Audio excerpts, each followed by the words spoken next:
So we're subtracting in this case.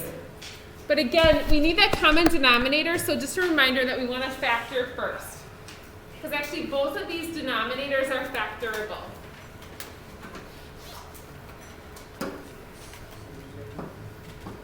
So what can we do with the 3c plus 3? Take out a 3. Yep, greatest common factor, GCF. We get c plus 1. And then minus. And then c squared minus 1, how does that factor? Those are those difference of squares, those perfect squares. So it's going to be c minus 1, c plus 1. So if you recall, we want to give the other fraction what the one doesn't have. So what is this one over here missing? C minus 1. If it's missing that at the bottom, it's got to get it on the top. What's the second fraction missing? Just a 3. So I can just multiply by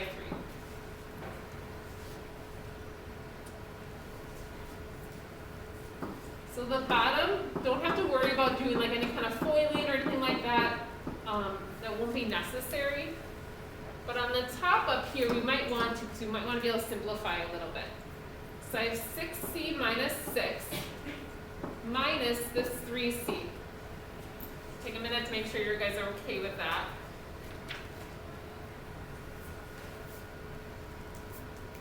So we distributed it up there. And now I have 6c minus 3c. So that's going to be 3c, right?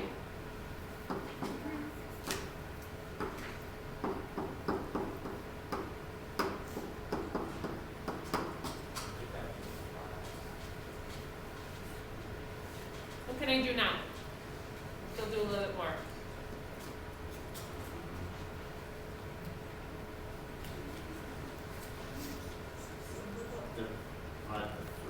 Yeah, we can simplify this. We can factor out a 3.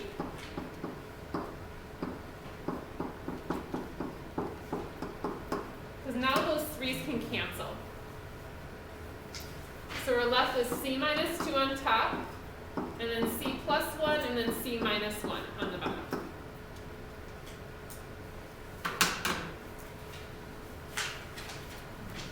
All right, so we're going to flip the page. We're going to just do the next section, and then we'll stop. We can wait on the graph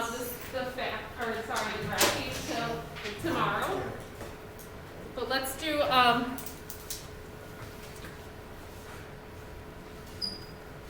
so this 9-5. This is the solving. And I have our 2 different types up here.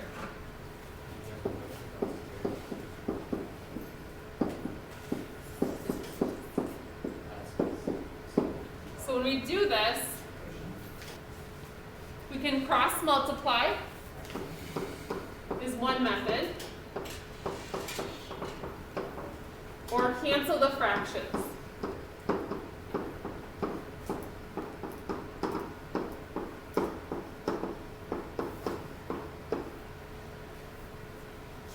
There's 2 different methods here, and it depends on the type of problem we have.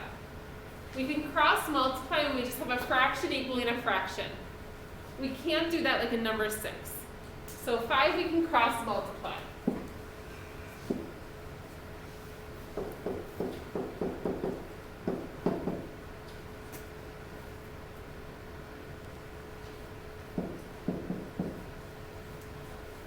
So we're able to cross multiply and set equal. What am I going to do now? Yeah, we have to distribute first because there's no product property that you can set the x equal to 54. That's not a rule. So I have to distribute first. And hopefully you're noticing that this looks like a quadratic. So I want to solve this by quadratic. So I'm going to solve by factoring, which means I need to make it equal 0.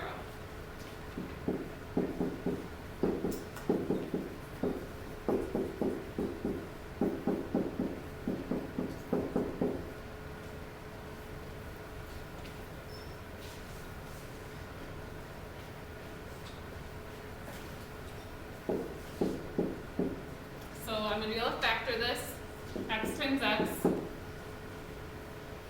want to multiply to get negative 54 Plus 6 minus 9. plus 6 minus 9. Sweet. Very good. And then we set each of those equal to 0 to solve. So negative 6 and then also a positive 9. What else do we have to remember in these types of problems though? There's one other step. We have to check this. You just have to check, and the only thing we really have to check is just double check that this doesn't make either of the denominators equal 0. Does it? No, negative 6 minus 3 is negative 9, that's fine. 9 minus 3 is 6, that's fine. The 3 obviously can't equal 0, so it's perfectly fine there. Okay? Now this one we can't cross multiply. So here is where we want to cancel all the fractions, but in order to do that, we're going to multiply by a common denominator. So I actually want to factor these to see what the common denominator is.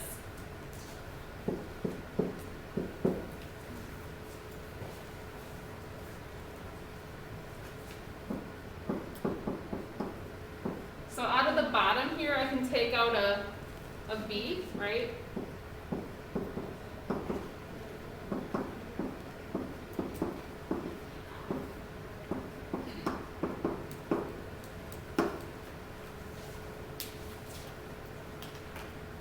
So this is the kind that I want to multiply all the tops by that common denominator and get all the fractions to cancel. So our common denominator is this v minus 5, because this one has that, you know, they all have that same values. So I'm going to multiply it to all the fractions.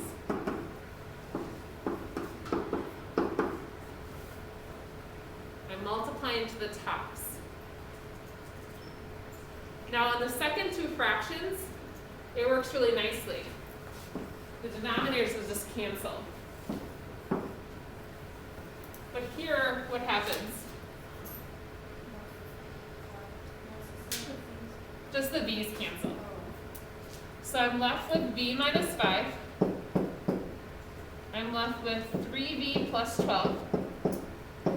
And I'm left with 7v minus 56.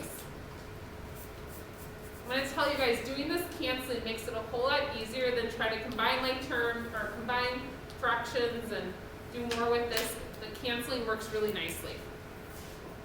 So this is 4b plus 7.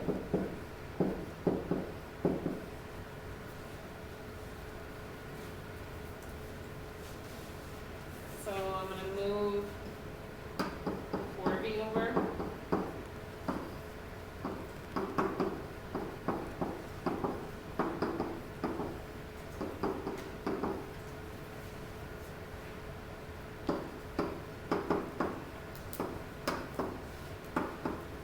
We get b is 21, is that right? Probably just want to do a quick double check that it doesn't make any of the denominators equal 0. I think we're pretty safe there.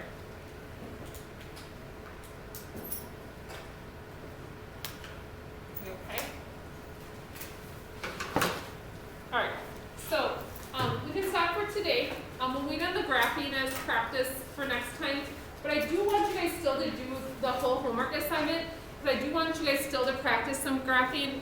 And tomorrow we'll do more practice of the same stuff again, just to make you guys feel confident. So the homework is listed there. You are going to need 2 graphs. So I will get you guys graph paper. Like I said, you only need 2 though.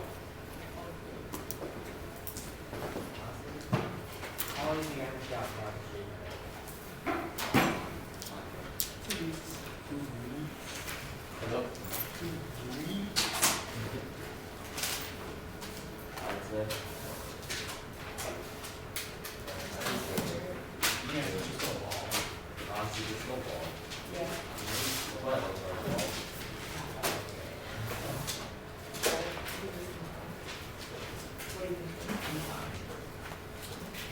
Just a reminder, we do not have AR tomorrow. We have ECT, ACT. My last one? Well, I don't think tomorrow we can practice. So,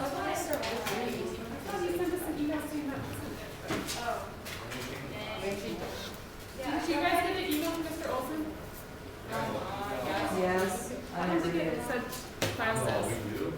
Pass one back to Abby.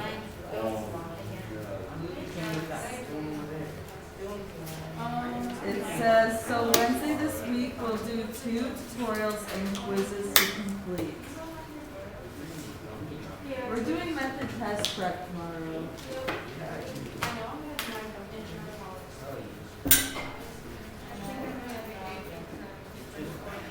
Maybe you have to wait to see if you pass all your classes before you continue. I mean, I was gonna call it Bennett, but I don't know if you guys are.